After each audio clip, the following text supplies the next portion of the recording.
Բարև ձեզ սիրելի բարեկամներ, Armix News Արիքի եթերում ժամանակի ձայնը հաղորդաշարի հերթական թողարկումն է։ Սեղմեք զանգակ կոճակը, բաժանորդագրվեք Armix News Արիքին եւ հետևեք մեր թողարկումներին։ Այսօր մեր տաղավարում է հայկական խորհրդի փորձագետ Ռոբերտ Ղևոնդյանը։ Պարոն Ղևոնդյան, բարև ձեզ եւ շնորհակալություն մեր հրավերը ընդունելու համար։ Սկսենք հետընտրական զարգացումների մասին ձեր տեսակետները պարզաբանելուց։ Ընտրությունները արդեն ավարտվել են, արդեն բավականին երկար ժամանակ է, բայց հետընտրական այս կրքերը չեն մարում, քանի որ առաջին հերթին ընդդիմադիր դաշտի կուսակցությունները վիճարկում են այս ընտրությունների արդյունքները, չեն ընդունում ընտրությունների արդյունքները եւ գտնում են, որ պիտի նոր ընտրություններ տեղի ունենան լայն իմաստով, լիակատար կերպով ընտրությունները դնելով ընտրությունների արդյունքները արդեն համարելով անօրինական։ Ձեր մեկնաբանությունը։ Նախ նշեմ, որ ես չէի ասի, թե հետընտրական կրքերը շատ մեծ են կամ շատ լայնածավալ են, այո, որոշ քաղաքական ուժեր չեն ընդունում արդյունքները, որոշ քաղաքական ուժեր լեգիտիմության խնդիրներ են տեսնում,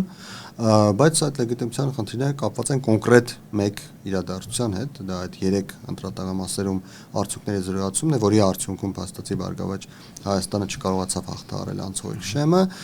բայց օրինակ դասավորվածության հետ կապված որևէ խնդիր չի տեսնում։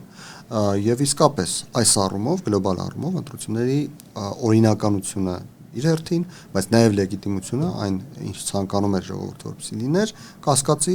տեղ չեն տալիս։ Այո, Հայաստանի ժողովուրդը ցանկանում էր, որ քաղաքացիական պայմանագիրը շարունակի իշխել եւ քաղաքացիական պայմանագիրը շարունակում է իշխել։ Հայաստանի ժողովրդի մեկ այլ հատված, որը ակնհայտորեն կրկնագից մի փոքր ավելի քիչ է, քան այն մարդիկ, ովքեր ցանկանում են, որ քաղաքացիական պայմանագիրը իշխի, այդ հատվածն էլ ցանկանում էր, որ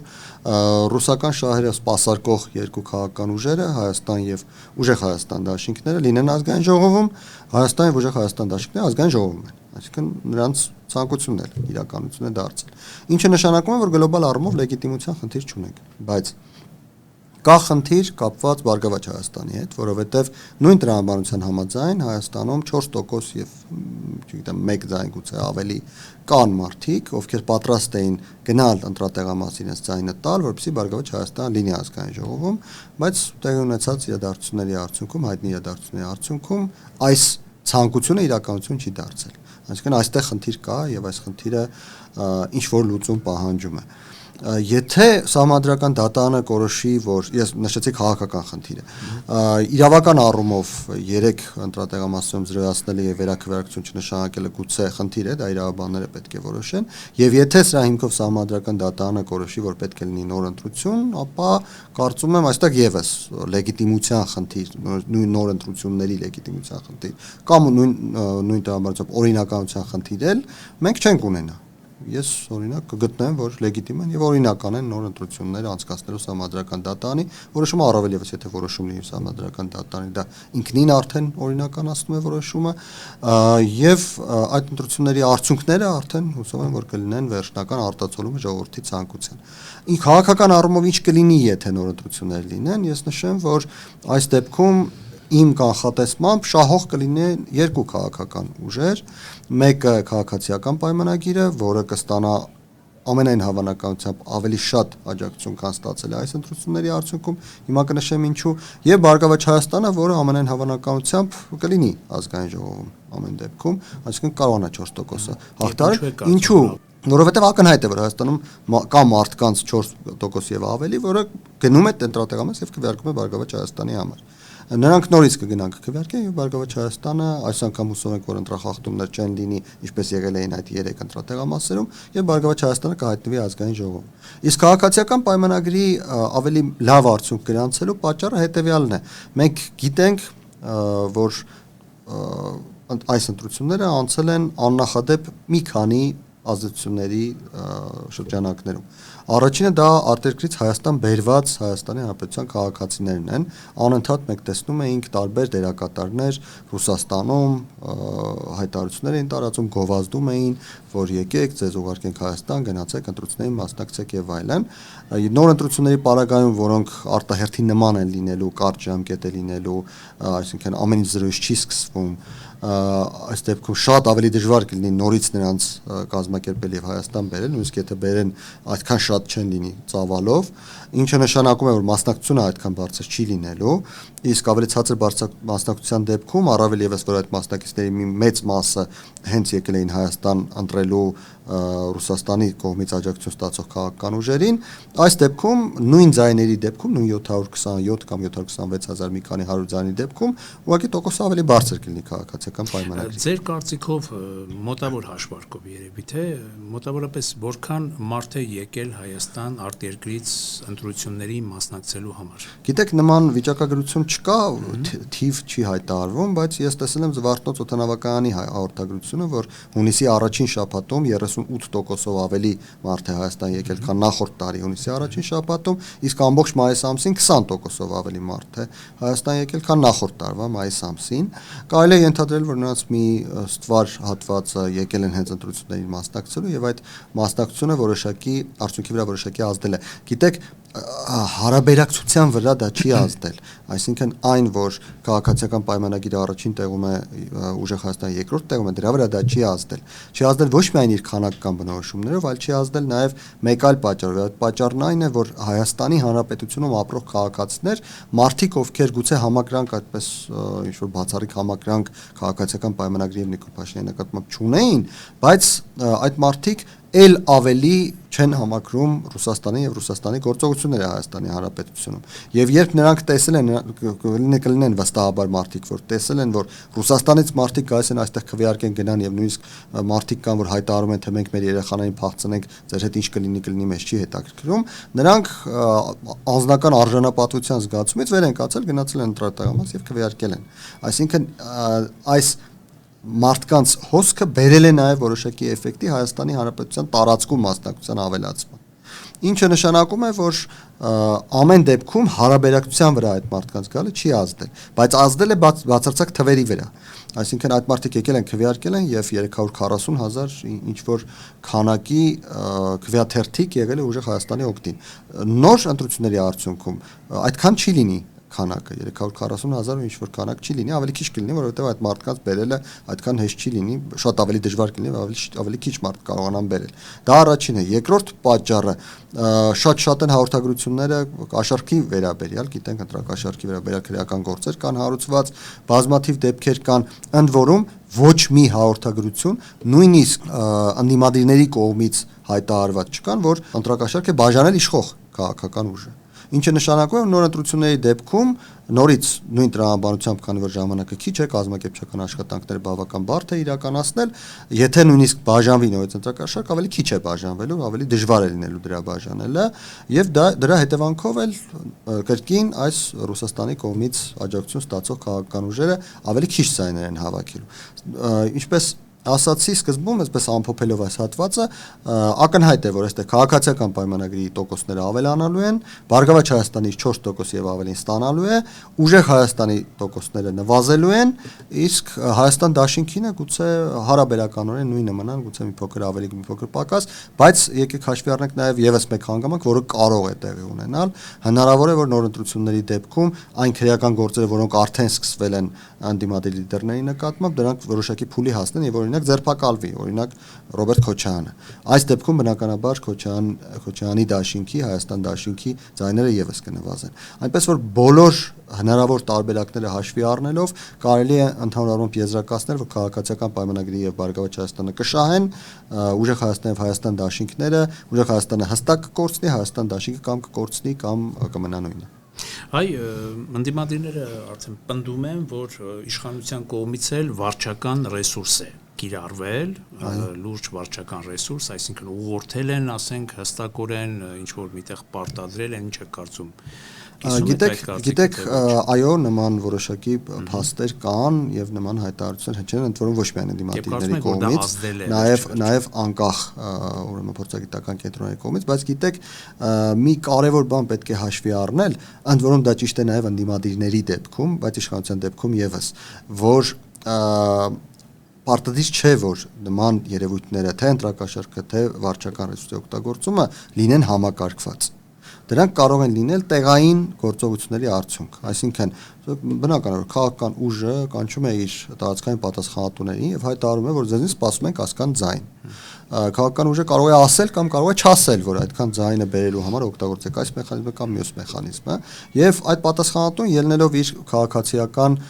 վարքից, քաղաքացիական պատասխանատվությունից, ելնելով իր հնարավորություններից, ելնելով իր դաստիարակությունից, ինչու ոչ, ելնելով իր կրթական մակարդակից, ելնելով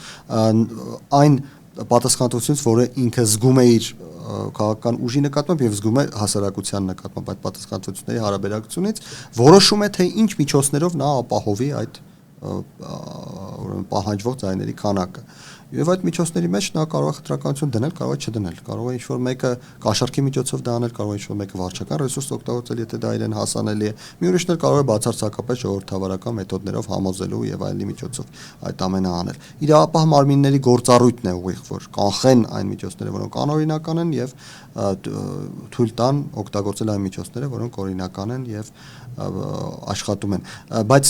քաղաքական իմաստը հաշվի առնելով, տեսեք, երբ մենք խոսում ենք նոր ընտրությունների մասին, ամենայն հավանականությամբ քաղաքացիական պայմանագրերը այստեղ կորցնելու ոչինչ չունի, որովհետեւ եթե վարչական ռեսուրս կիրառելով ինչ-որ մեկը ինչ-որ բան կարողացել է ստանալ, նորից այդ վարչական ռեսուրսը կկիրառի, նորից նույն բանը կստանա։ Թեև մյուս կողմից պետք է նշել մի կարևոր փաստ, որ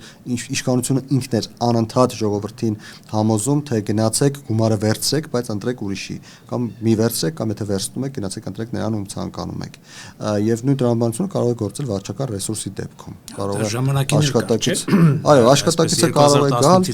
նրան կարող են ասել գնա ընտրի, չգիտեմ, Նիկոլ Փաշինյանին, նա կարող է ասել այո, օքեյ, կընտրեմ, գնալ ընտրել մեկ ուրիշին, որովհետև ընտրությունների թափանցիկության վերաբերյալ որևէ մեկը խնդիր չի տեսել, նույն ընդդիմադիրները չեն հայտարարում, թե ընտրությունները թափանցիկ չեն եղել, այսինքն մարդիկ չեն կարողացել իրենց, մարդը ցանկացել է ինչ-որ մեկ ընտրել, բայց չի կարողացել ընտրել, դման բան չկա, ով ում ցանկացել է ընտրել, ընտրությունների գաղտնիության վերաբերյալ ոչ մի խնդիր չկա, այսինքն ապահովված է այն տարբերակի հնարավորությունը, որ մարդը կարող է վախենալով, գայթակղվելով, չգիտեմ, կաշառք վերցնելով եւ այլն, կարող է գնալ եւ ընտրել ուրիշի եւ որևէ մեկը չի իմանա թե նա ում է ընտրել։ Այս հնարավորությունը ապահովված է։ Այս հնարավորությունը ապահովելուց հետո խոսել վարչական ռեսուրսի մասին, վարչական ռեսուրսը ուղղակի արդյունավետ չի, եթե սա աշխատում է։ Ինչպես կաշառքը արդյունավետ չի եւ մենք համոզվեցինք այս ընտրություններին։ Եթե ընտրությունների գաղտնիությունը պետությունը ապահովում է, կաշառքը արդյունավետ չի։ Մարդիկ փողը վերցնում են, գնում են ընտրում են ուրիշի։ Գտնում եք, որ բոլոր դեպքերում այս գործընթացները տարբերվեցին նրանով, որ համակարգված, ինչպես դուք ասեցիք, համակարգված բնույթ չէր գրում ամենը, խնդիրը գիտեք որն է, ռեսուրս կամ չէ, գիտեք խնդիրը որն է, ես չեմ ասում համակարգված չի եղել, բայց կարող էր համակարգված լինել, կարող էր չլինել, դա պետք է անպայման հաշվի առնենք։ Մյուս կողմից ազդեցություն չի ունեցել, ինչի համար, որովհետև ընտրությունների թափանցիկությունն ու գաղտնիությունը ապահովված էր։ Տոտալ ապահովված էր։ Իհարկե որոշ խոսակցություններ կային ինչ-որ թափանցիկ ծրարների մասին, բայց դրանք 1-2 դեպք են ընդամենը եղել, 1-2 տեղերում։ Հիմնականում ընտրությունների գաղտնիությունը ապահովված է եղել։ Ինչն էլ նորից նշեմ, ապացուցվեց, որ մարդիկ կաշառքի հաշվին չեն կարողանում փոխել այն արդյունքը, որը պիտի լիներ։ Շատ են, չէ՞, խոսակցությունները հիմա անդիմադիրների դաշտում նույնիսկ ձայնագրություններ են տարածում, որ այսինչ տարածքում պիտի այսքան ձայն ապահովեր, այսինչ մարդը այսքան ձայն պիտի ապահովեր, բայց դրա փոխարեն 5 անգամ, 6 անգամ քիչ է կարողացել ապահովել։ Ընդ որում ենթադրվում է, որ այդ մարդը դրա դիմաց ինչ-որ ռեսուրսներ էր ստացել, այդ թվում ֆինանսական ռեսուրսներ էր ստացել։ Ինչու՞, որովհետև մարդիկ ասել են, օքեյ, այո, մենք կգնանք ընտրենք այդ մարդուն, գուցե գումար են վերցրել, գուցե վախեցրել են նրանց, գուցե գայթակղել են, գուցե ինչ-որ առաջարկ են արել, համոզել են կամ նման մի բան, եւ մարդիկ համաձայնել են, բայց գնացել ընտրել են ուրիշի։ Ինչու է դա հնարավոր, որովհետև ընտրությունների գաղտնիությունը պետությունը ապահովել։ Հետընտրական այս զարգացումների մեջ բոլոր դեպքերում տեսնում եք հավանականություն, որ կենտրոնական ընտրական հանձնաժողովը ասենք չընդունի որոշում նոր ընտրություններ անցկացնելու արդիվ եւ համարի, որ բոլոր դեպքերում ընտրությունները անցել են օրինական, անցել են արդար, անցել են թափանցիկ, ինչ է կարծում, սա նաեւ իշխանություններին ավելի ձեռնտու տարբերակ չի, Եվ նկատի ունենք Սահմանադրական դատարանը, Սահմանադրական դատարանի հետ կապված է։ Սահմանադրական դատարանը պիտի այդ որոշումը ընդունի, որովհետև Կենտրոնական ընտրական հանձնաժողովի իր աշխատանքը ավարտել է։ Սահմանադրական դատարանը երկու որոշումներ կարող է ընդունել, դա իրավական հարց է եւ իրավաբանները պիտի ավելի կոնկրետ մեկնաբանեն, թե որ որոշման հավանականությունն է ավելի շատ կամ ավելի քիչ։ Կենտրոնականը փոխանցի տվյալները Սահմանադրականը։ Դա Կենտրոնականը պիտի փոխանցի, Սահմանադրականը պահանջել է, հիմա տվյալները կստանա եւ դրա հիման վրա ընդհանրապես օրերից մենք կտեսնենք, թե ինչ որոշում կկայացվի, դա արդյոք ձեռնտու է իշխանությունին, թե ձեռնտու չէ, գիտեք, համակարգային այսպես գլոբալ տեսանկյունից իշխանությունների համար ձեռնտու կլիներ այս իրավիճակը ամրագրել եւ գնալ աշխատելու հաջորդ 5 տարին։ Մյուս կողմից հաշվի առնելով, որ ինչպես ասացի, քաղաքացիական պայմանագիրը ավելի շատ կարող է ստանալ ընտրությունների արդյունքում, գուցե իրենց ձեռնտու լինի նոր ընտրություններ անցկացնել։ Բայց եթե խոսենք փոփոխելու չէ իմաստով։ Այո, Սահմանադրական մեծամասնություն ստանալու իմաստով։ Բայց եթե իրավիճակին նայենք Հայաստանի Հանրապետության շահերի տեսանկյունից, ես կարծում եմ այստեղ միանշանակ է, որ Հայաստանի Հանրապետության շահն այն է, որ անցկացվի նոր ընտրություն, որովհետև այդ 3 տեղամասերի խնդիրը դա դառնալու է շատ վատ նախադեպ եւ իրավական նախադեպ եւ քաղաքական նախադեպ Հայաստանի Հանրապետության համար, այնպիսի նախադեպ, որին նմանը մենք 2018-ից հետո չենք ունեցել։ Նախադեպ, որը միանշանակ չի ընդունվում Հայաստանի հասարակության կողմից, որը միանշանակ չի ընդունվում միջազգային հանրության կողմից, որը միանշանակ չի ընդունվում քաղաքական ուժերի կողմից, այսինքն ինչ որ մի կետ, որը, այսպես ժողովրդի լեզվով ասենք, էլի մութ է։ Իսկ մութ կետը կասկածը հակում ունի մեծանալու, տարածվելու եւ ինչ որ մի օր պայթելու։ Գանք աշխարհ-քաղաքական Պարոն Ղևոնդյան, տեսանկյունից մեր այս հունիսի 7-ի իրողությունները մեկնաբանելու, չեք կարծում, որ գուցե ձեր ասացի այդ տրամաբանությամբ գուցե ավելի լավ լինի, որ նոր ընտրություններ անցկացնեն, որ աշխարհ-քաղաքական բևեռների իմաստով էլ Հայաստանի նկատմամբ վերաբերմունքը լինի ավելի պարզորոշ, ավելի հստակ, որովհետև տեսեք Արևմուտք, Ռուսաստան հարաբերությունները այս ընտրությունների հետ բևեռայինորեն տարբեր են։ Նախ նշեմ, Ռուսաստան աշխարհ-քաղաքական բևեռ չէ վաղուց, այն տարածաշրջանային տերություն է, երկու աշխարհ-քաղաքական բևեռ հիմա կա, Միացյալ Նահանգներն եւ Չինաստանը, բայց այստեղ աշխատում է դրասած տրամաբանությունը, որովհետեւ մինչեւ այսօր Չինաստանը չի շնորհավորել գոնե իմ ունեցած տեղեկություններով Նիկոլ Փաշինյանը եւ քաղաքացիական պայմանագրին եւ այո, նոր ընտրությունները եթե լինեն եւ եթե նոր ընտրություններում բացառվեն նմանատիպ իրավիճակները, ընդ որում ի սկզբանե շատ հնարավոր է շատ խիստ վարչական հսկողություն լինի եւ թե վարչական ռեսուրսի օգտագործում մի կողմից թե կաշառքի բաժանում մյուս կողմից արգելվի եւ արդյունքում օրինակ քաղաքացիական պայմանագիրը ունենա սահմանադրական մեծամասնություն, կարծում եմ այդ արդյունքի հետ հաշտ կլինի նաեւ Չինաստանը։ Ինչ վերաբերում է Ռուսաստանին, այո, Ռուսաստանը որպես կներեք Չինաստան, Ռուսաստան այդ հարաբերակցությունը չէ, գուցե կա Չինաստանի չճանաչելու նաև գուցե կա այդպես ինչ-որ բան ի վերջո Չինաստանի համար Հայաստանի հետ հարաբերվելը Ռուսաստանի միջոցով ավանդական մոտեցում է եւ ճիշտ է հիմա քիչ Հայաստանը փորձում է դուրս գալ դրանից, եթե արևմուտքի հետ ավելի հեշտ է ստացվում եւ ավելի արագ է ստացվում, քան որ կա Ռուսաստան-արևմուտք հակասություն եւ արևմուտքը ողջունում է Հայաստանի դուրս գալ այդ Ռուսաստանի ազդեցության տակից եւ ինքնուրույն քաղաքականություն վարելը, ապա Չինաստանի դեպքում շատ ավելի բարդ է դա, հաշվի առնելով թե Չինաստանի քաղաքական համակարգը, թե Չինաստանի արտաքին քաղաքականության վերաբերյալ դիրքորոշումները եւ թե այն, որ Չինաստանի եւ Ռուսաստանի հարաբերությունները ամեն դեպքում հակամարտության տրամաբանության մեջ չեն, կոնֆլիկտի տրամաբանության մեջ չեն, այո, այդ ազդեցությունը որոշակիորեն կա, բայց եթե նոր ընտրություններ լինեն եւ եթե նոր ընտրությունների արդյունքում այս խնդիրները բացառվեն, դուրս գան, ինչպես ասացի, կաշառատվությունը հնարավոր լինի կանխել ինչ-որ չափով, վարչական ռեսուրսի օգտագործումները բացառվեն եւ նույնիսկ այդ դեպքում քաղաքացիական պայմանագիրը ունենա սահմանադրական մեծամասնություն, դա այո Չինաստանի կողմից կընդունվի, ընդ որում Ռուսաստանի կողմից էլ ես կարծում եմ այս դեպքում արդյունքը ի վերջո կընդունվի ի գիտություն եւ Ռուսաստանը հավանաբար մի փոքր ավելի քիչ դժկամությամբ կաշխատի Հայաստանի հետ, քան այս պայն այս իրավիճակում, որովհետեւ Ռուսաստանի գլխավոր դժկամությունը այս պայն ինչն է, որ Բարգավաճ Հայաստան կուսակցությունը չի անցել ազգային ժողով։ Վաստացի Ռուսաստանի կողմից աջակցություն ստացող 4 քաղաքական ուժերից, Ուժեղ Հայաստան, Հայաստան Դաշինք Բարգավաճ Հայաստան եւ Միասնության թևեր ազգային ժողովին անցնում 2-ը։ Իսկ եթե լինեն նոր ընտրությունների արդյունքում իմիջիայլոց մեր նշած սցենարներից մեկի դեպքում, եթե Ռոբերտ Քոչարյանի նկատմամբ ինչ-որ ազատազրկում կիրառվի կամ այլ իրավիճակներ լինեն եւ հանկարծ Հայաստան դաշինքը չանցնի ազգային ժողով եւ Բարգավաճ Հայաստանը անցնի ազգային ժողով, սա իր հերթին քաղաքացիական պայմանագրի համար շատ ավելի հաճելի կլինի քաղաքական իմաստով։ Բայց նորից նշեմ, եթե այս խնդիրները բացառվեն եւ այս խնդիրները չլինեն, Ռուսաստանը ավելի քիչ դժկամությամբ, միևնույն դժկամություն լինելու է, բայց ավելի քիչ դժկամությամբ կաշխատի Հայաստանի Հանրապետության հետ։ Եթե Սահմանադրական դատարանը որոշի, որ ամեն դեպքում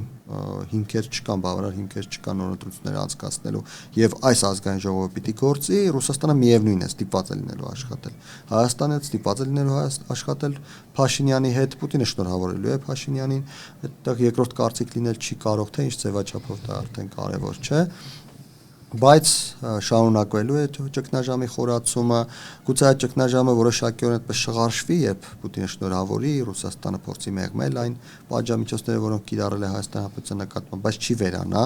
եւ ցանկացած առիթի դեպքում այդ ճգնաժամը նորից շատ ավելի ուժգին կբացվի, այդ առիթները շատ կան մոտակայքում տարում։ Օրինակ, հիմա կասեմ, օրինակ վիզաների ազատականացման գործընթացը խնդիր է Ռուսաստանի համար։ Օրինակ, սպասում ենք, որ հուլիսին Հայաստանը այցելելու Ուրսուլա ֆոն դեր Լայենը եւ սա իր հերթին նորից Ռուսաստանից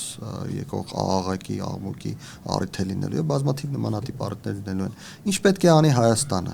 Հայաստանը պետք է չշեղվի այն ուղուց, որը վերցրել է, քանի որ տեսեք կա երկու ճանապարհ, եղել է երկու ճանապարհ, հիմա արդեն հավանաբար չկա։ Երկու ճանապարհ Հայաստանի Հանրապետության համար։ Մեկը մնալ Ռուսաստանի ճամբարում եւ արևմուտքի հետ հարաբերվել Ռուսաստանի ազդեցության տրամաբանության մեջ, արևմուտքի հետ հարաբերել այնքան, ինչքան Մոսկվան թույլ կտա։ Մյուս ճանապարհը փորձել ինքնուրույն հարաբերություններ կառուցել բոլոր ուղղությունների հետ։ Այս երկու ճանապարհների մեջ կար այսպիսի մի երկընտրանք։ Եթե մնում ենք առաջին ճանապարհում եւ Ռուսաստանի ազդեցության գոտի ենք շարունակում համարվել, մեր բոլոր քաղաքական եւ արտաքին եւ ներքին ինչպես եղել տարիներ շարունակ որոշումները կայացնելիս Մոսկվայի ցուցումով ենք առաջնորդվում, ապա Հայաստանի պետականությունը ուղիղ եւ առանց որևէ բացառության գնում է դեպի մարման, այսինքն Հայաստանի Հանրապետությունը ինչ որ մեր գոյություն չունենալ։ Դրա փոխարեն մենք կստանանք ինչպես խորհրդային միության ժամանակ Մոսկվայից ինչ որ առավելություններ Ռուսաստանից գուցե Հայաստանի խելոք գլուխներին կտանեին եւ իրենց մոտ ինչ որ թոշակներ կնշանակեին, պաշտոնների կնշանակեին։ Եկեք հիշենք խորհրդային միության ժամանակ Հայաստանի Հանրապետության ամենաաչքի ընկած մարդիկ, որոնցով մենք հպարտանում ենք, հիմնականում իրենց բնակության հասցեն Մոսկվա էր։ Գուցե Մոսկվա չէ, բայց Ռուսաստան էր որոշ դեպքերում էլ։ Եկեք անուններ տանք՝ Արամ Խաչատրյան, Արնո Բաբաջանյան եւ այլն բազմաթիվ։ Հայաստանի Հանրապետությունում մնում էին մարդիկ, ովքեր կամ անձնական հայրենասիրական մղումներով մերժում էին եւ դրա արդյունքում շատ բան էին կորցնում, կամ Մոսկվայի գնահատմամբ դեռ չէին հասել այն մակարդակին, որ իրենց պետք է տանել կենտրոն։ Սա առաջին ճանապարհն է։ Երկրորդ ճանապարհը դուրս գալ Ռուսաստանի ազդեցության տակից եւ փորձել դիվերսիֆիկացված հարաբերություններ հաստատել աշխարհի հետ, որը ես առանց կասկածի հայտարարում եմ, որ Հայաստանի արտաքին քաղաքական վեկտորի փոփոխություն է, որովհետև փոփոխություն է ոչ թե Ռուսաստանից արևմուտք, այլ փոփոխություն է նախկին վիճակից նոր վիճակի, որովհետև նախկինում այդ վեկտորը գտնվում էր Մոսկվայում։ Հիմա այդ վեկտորը Մոսկվայից վերցրել ենք եւ ուղղում ենք տարբեր ուղղություններով։ Այս ճանապարհը չի խոստանում մեզ միանշանակ հաջողություն, չի խոստանում մեզ, որ Հայաստանի պետականությունը պահպանվի, չի խոստանում մեզ, որ մենք անվտանգ կլինենք, բայց հնարավորություն է տալիս։ Տեսեք, առաջին դեպքում հնարավորություն չկար, միանշանակ էր, որ Հայաստանի Հանրապետությունը գնում է դեպի պետականության կործանում։ Երկրորդ դեպքում կա հնարավորություն։ Հիմա կօգտագործենք, չենք օգտագործի, դա արդեն մեր տնային աշխատանքից է կախված։ Օգտագործելու դեպքում հաջողության կհասնենք, վերջնական թե չեք հասնի, կախված է նաև արտաքին գործոններից, ինչպիսի աշխարհակաղակական իրավիճակ կլինի, ինչպիսի միջազգային հարաբերություններում արդյունք արդյունք կստանանք մենք այս Ռուսաստանի եւ Արևմուտքի հակասության, Միացյալ Նահանգների եւ Չինաստանի մրցակցության ավարտին կամ ինչ-որ մի փուլի, որտեղ համաձայնությունների կգան, ինչ նոր միջազգային համակարգ կձևավորվի եւ ովքեր կլինեն այդտեղ գլխավոր պետություն։ Այսինքն շատ գործոններ կան, որոնցից մեզնից կախված չեն, բայց գործոններից մեկը մեզնից է կախված, դա տնային աշխատանքն է, որ Հայաստանը պետք է կատարի։ Հիմա մենք փաստացի գնում ենք այդ ճանապարհով։ Ընտրել ենք այդ ճանապարհը, տնային աշխատանքը կատարում ենք եւ սպասում ենք, հույս ենք ունենում լավագույնի, որովհետեւ վատագույնը այսպես թե այնպես Ռուսաստանի տակ պարկելը, Ռուսաստանի մաս դառնալը միշտ կա։ Իհարկե ոչ այս իշխանությունների պարագայում, այս իշխանությունները եթե նման հանկարծ նման բան լինի, այս իշխանությունները շատ արագ, չգիտեմ, ահաբեկչության կամ այլ միջոցներով Մոսկվան շատ լավ գիտի դրա ձևերը, այս իշխանությունները կվերացվեն, բայց Հայաստանի հայերի ֆիզիկական գոյություն Ռուսաստանի կազմում տարբերակը կա։ Հիմա փորձում ենք այնպես անել, որ Հայաստանի Հանրապետությունը որպես անկախ պետություն տարբերակն էլ շարունակի լինել։ Այդ ձեր մեկնաբանությունից հարցակեց, եթե այդ տարբերակը Ռուսաստանի ֆիզիկապես վերացնելու, դրա ճանապարհով ըստ էության հեղաշրջման ճանապարհով իշխանություն փոխելու տարբերակը կա, ինչու Ռուսաստանը չի կիրառում, ուրեմն գուցե չի ուզում, մեկ, երկրորդը միշտ ինքը ակնարկում է ռուսական կողմը եւ ինչն է նրան գուցե նյարդայնացնում, որ փոփոխված աշխարհի պայմաններում այ դուք միանշանակորեն դուք խոսեցիք բալանսավորման քաղաքականության մասին, այսինքն բոլոր բևեռների, այսինքն կարծես թե դրա կողմնակիցն եք, եթե ես չեմ սխալվում, բոլոր ուղղություններով աշխատելու, այսպես հավասարակշռման տարբերակով աշխատելու, բայց նրանք մեղադրում են մեզ, որ մենք ընդհակառակը միանշանակորեն մեր վեկտորը, ինչպես դուք ասեցիք, փոխում ենք դեպի արևմուտք, իսկ դրա հետևանքով նրանք ուղղակի հարց են տալիս Պուտինի խոսքերն եմ հիշում, որ ասում են, խնդիր չկա, ես Նիկոլ Վովայևիչին էլ ասել եմ, որ այն ինչ որոշումը, որ դուք կկայացնեք, մեզ համար ընդունելի է։ Միայն ուղղակի իմացեք, որ իրողություններն են փոխվելու, արդեն այսինքն մեր վերաբերմունքն է փոխվելու, կամ ժողովուրդ ջան, ընտրեք, այսպես ասած, մեր հետ դաշինքի մեջ եք, մեզ հետ ընկերություն եք անելու, իսկ եթե ուզանալու եք մեզ հետ խզվել, կոպիտ ասած, դեռ ավելին թշնամանալ, արդեն մենք մեր անելիքը իմանանք։ Գիտեք, զարմանալի է, բայց ճիշտ ենք եւ մենք եւ իրենք։ Իրավիճակը որ հետաքրքիր տեղեկանք։ Ես ճիշտ ասած չէի ասի, որ կներեք, որտեվ առաջ այլ էր, չէ՞ իրողությունը, հիմա փոխվել է աշխարհը։ Ես չէի ասի, որ ես հավասարակշռման քաղաքականության կողմնակից եմ եւ ես գտնում եմ, որ հավասարակշռություն ասվածը այսօրվա աշխարհում չի կարող գոյություն ունենալ։ Այսօրվա աշխարհում գոյություն ունի մեկ բան՝ շահերի համադրում։ Եթե կարողանում եք ինչ-որ մեկի հետ շահերը համադրել, պիտի համադրենք։ Մեկ ուրիշի հետ էլ ենք կարող, մի ուրիշի հետ էլ ենք համադրում, բայց հավասարակշռել դրանք չենք կարող, որովհետեւ այստեղ շահերը կարող են շատ համադրվել, մի ուրիշ տեղում քիչ։ Դա պիտի, չգիտեմ, անհավանական զարգացում լինի, որ բոլոր ուղղություններով շահերը իրար հավասար լինեն, որ կարողանանք դրանք հավասարակշռել։ Դա հնարավոր չի։ Գործիչներից մեկը ասում է, ճողովածք հնարավոր չէ, աշխարհ քաղաքական ճողովածք արտահայտել հնարավոր չի, այդքան մեր ուժը, մեր ներուժը չի հերիքի։ Այո, տեսեք, բայց ինչու ենք եւ մենք ճիշտ եւ իրենք, որովհետեւ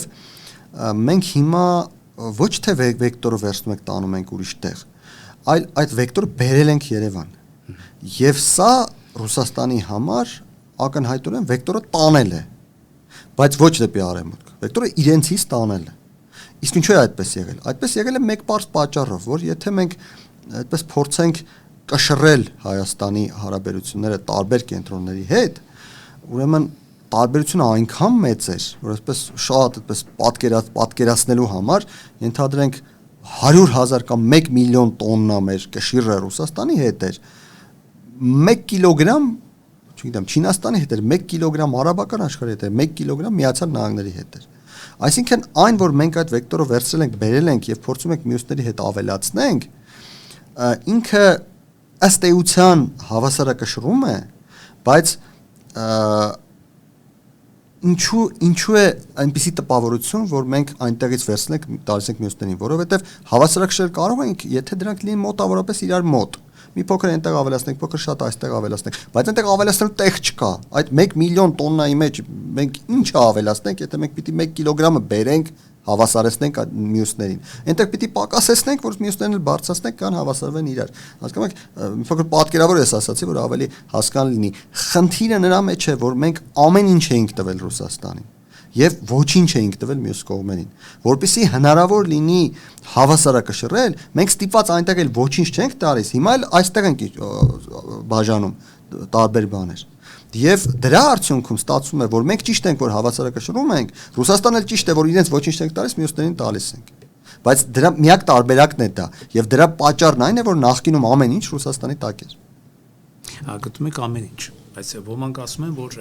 շատ ու շատ դեպքերում մինչև Նիկոլ Փաշինյանի իշխանության գլուխ գալը Եվրոպայի հետ էլ ունեինք նույնիսկ առևտրային հարաբերությունները եւ դեռ ավելին ասում են, որ Ռուսաստանին այսօր պետք չի հայկական պետականության վերացումը։ Դուք խոսեցիք այդ հայկական պետականության մարման վտանգի մասին, այսինքն այն իմաստով, որ այդ հենց թեկուզ միայն վերարտահանման այդ տարբերակը, որից Ռուսաստանը շահում է,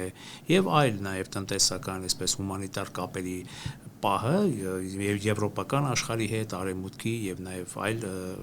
պետությունների հետ Ռուսաստանի շահերից է բխում։ Ինչ կասեք։ Տեսեք, այո, Ռուսաստանին այսօր Հայաստանի Հանրապետությունը որպես Ռուսաստանի մարզ դիտել գուցե պետք չի, բայց Ռուսաստանին պետք է Հայաստանի Հանրապետությունը պահել այն կախյալ վիճակում, որ պահին իրեն պետք լինի Հայաստանի Հանրապետությունը վերացնի, դարձնի Ռուսաստանի մարզ, ինչպես անում է Բելարուսի հետ։ Չէ, Ռուսաստանը Բելարուսը չի վերացնում։ Հիշում եք, մինչև ռուս-ուկրաինական պատերազմի սկիզբը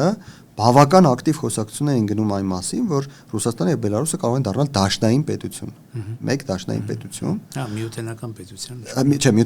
միութենականից ավելի բարձր աստիճանի մասին են խոսում, անուն դրել էին դաշնային պետություն։ Ավելի խորը ինտեգրացիա,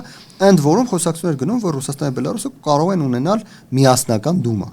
այդ դաշնային պետության պայմաններում։ Դա ինչ է, փաստացի պետության լուծարում է։ Եթե պետությունը չունի իր օրենսդիր մարմինը, դա պետության լուծարում է։ Եվ այդ խոսակցությունները մարեցին որ պահին, այն պահին, երբ Ռուսաստանը ագրեսիա սկսեց Ուկրաինայի դեմ, այն պահին, երբ սկսվեց ռուս-ուկրաինական պատերազմը։ Ինչու, որովհետև ռուս-ուկրաինական պատերազմի այս իրավիճակում Ռուսաստանին պետք չի Բելարուսի պետականությունը վերացնել։ Բելարուսը բազմաթիվ պատճառներով, հիմա շատ երկար է այդ պատճառները թվենք, Բելարուսը որպես անկախ պետություն այս պահին Ռուսաստանին ավելի ձեռնոտ է։ Դա մի կողմից, մյուս կողմից Բելարուսը հնարավորություն ստացավ պահպանելու իր անկախությունը եւ պահպանելու իր պարլամենտը, իր խորհրդարանը։ Հիշում եք, կային խոսակցություններ, որ Լուկաշենկոն հատուկ հիվանդացել է, որ չգնա Մոսկվա, մինչև պատերազմներ դա եւս։ Կային խոսակցություններ, որ այդ դաշնային պետության կանոնակարգը Լուկաշենկոին այնքան էլ դուր չի եկել։ Այսինքն իրավիճակն այնպեսին էր, որ Ռուսաստանը ձեռնտու էր Բելարուսի պետականությունը վերացնել, Ռուսաստան գնում էր այդ ճանապարհով։ Եկավ պատերազմը, Ռուսաստանին այլևս ձեռնտու չէր Բելարուսի պետականությունը վերացնել։ Վերջին 3-4 տարիներին դաշնային պետության մասին խոսք չկա։ Նույն իրավիճակն է Հայաստանի հետ, նույն իրավիճակը կլինի հետ խորհրդային ցանկացած պետության հետ, որին Ռուսաստանը կարողանա կախման մեջ գցել իրենից, այնքան ինչքան Բելարուսը։ Այսօր Բելարուսը փաստացի այնպիսի կախման մեջ է Ռուսաստանից, որ եթե ռուս-ուկրաինական պատերազմը ավարտվում է այնպես, որ Ռուսաստանը պահպանում է իր ազդեցությունը, այնքան ինչքան այսօր ունի Բելարուսի նկատմամբ, Բելարուսի պետականության վերացնել չվերացնելը ընդհանրապես Պուտինի ստորագրության տակ է։ Ստորագրի կվերանա, չի ստորագրի պետությունը չի վերանա։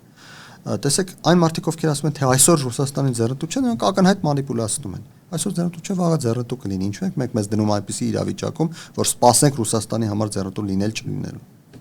Հասկացա ձեր տեսակետը։ Եկեք այսօրվա մեր զրույցը ավարտենք Ադրբեջանի կողմից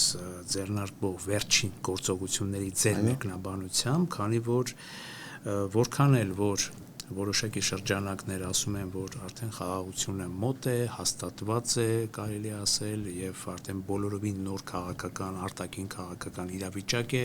Հայաստանի համար, ամեն դեպքում Ադրբեջանի ագրեսիվ հակահայկական հռետորաբանությունը ոչ միայն չի դադարում, այլև ավելի է խորանում, նրա այսպես ասած հավակնությունները շատ ավելի է մեծանում, դրա վառ վկայությունը Արևմտյան Ադրբեջանի հետ կապված այս ամբողջ աղմուկն է, այս վերջին նաև միջոցառումն է, որտեղ ադրբեջանցիները միանշանակորեն պնդում են, որ ներկայիս Հայաստանը ամբողջությամբ ըստ էության Արևմտյան Ադրբեջան է եւ արդեն վերադարձի հարցերն են փաստորեն փորձում ինչ որ միտեղ իրավական հիմքերի վրա դնել եւ նաեւ ինչ է կարծում այս ամենը չի խանգարի խաղաղության գործընթացին եւ նաեւ հիշեմ թուրքական ազգայնական կուսակցության առաջնորդի վերջին հայտարարությունը, որ ըստ էության Թրամփի միջանցքը դա թուրանական միջանցք է։ անգամ չի էլ ասում Զանգեզուրի միջանցք եւ ասում է Թուրքական ազգայնականները շատ բան կարող են հայտարարել, Թրամփի միջանցքը դա Հայաստանի Հանրապետության բիզնես պրոյեկտն է, Հայաստանի Հանրապետության բիզնես պրոյեկտն է, ոչ թե Միացյալ Նահանգների, կրկնում եմ, որը Հայաստանի Հանրապետության պետք է արտաքին աշխարհի հետ հարաբերվելու եւ տնտեսական օգուտներ ստանալու համար։ Իսկ թուրք ազգայնականները թե ինչու են այդպես ասում, դրա ականջները, այսպես ասենք, պետք է փնտրել այլ տեղերում։ Սա առանձին թուրք ազգայնականների կուսակցության ղեկավարի եւ նրանց ֆինանսավորման միջոցները եթե ուսումնասիրենք, մենք կտեսնենք թե այդ ականջները որտեղ են։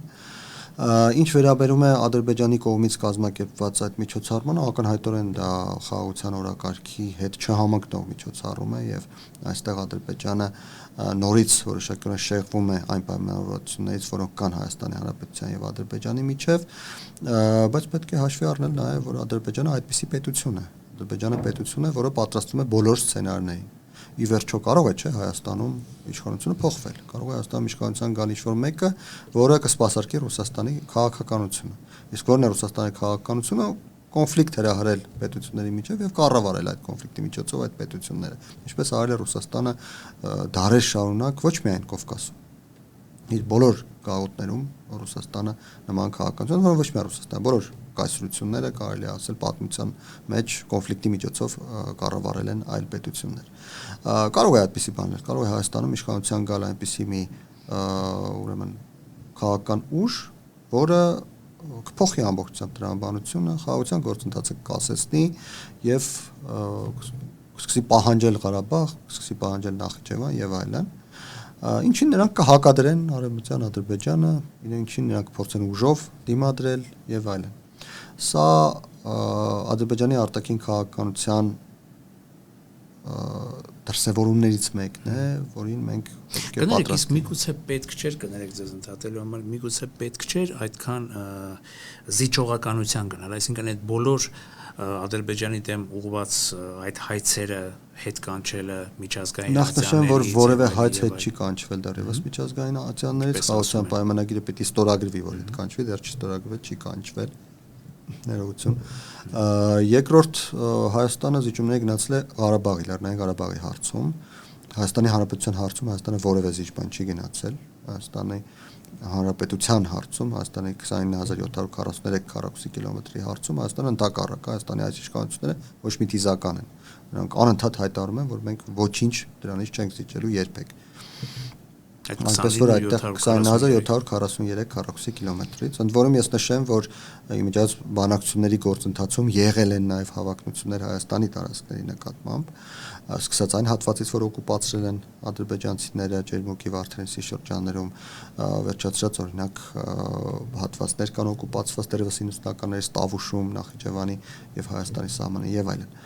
Բայց Հայաստանի իշխանությունների դիրքորոշումը այստեղ շատ կոշտ է եղել, Հայաստանը որևէ թիզ հող իր այդ հայցերի հետ կանչման պատրաստակամությունը դուք չեք համարում, որ հայցերը մենք վերջնականապես հայցեր միայն մենք չունենք, հայցեր ունեն նաև ադրբեջանցիները, ընդ որում իրենց հայցերն էլ բավարար հիմնավորված կան։ Իհարկե մեր իրավաբանները գտնում են հայցերը ավելի ամուր են, բայց իրենց իրավաբանները գտնում են իրենց հայցերն են ամուր։ Այսպես իրավաբան չեմ, չգնահատեմ որն է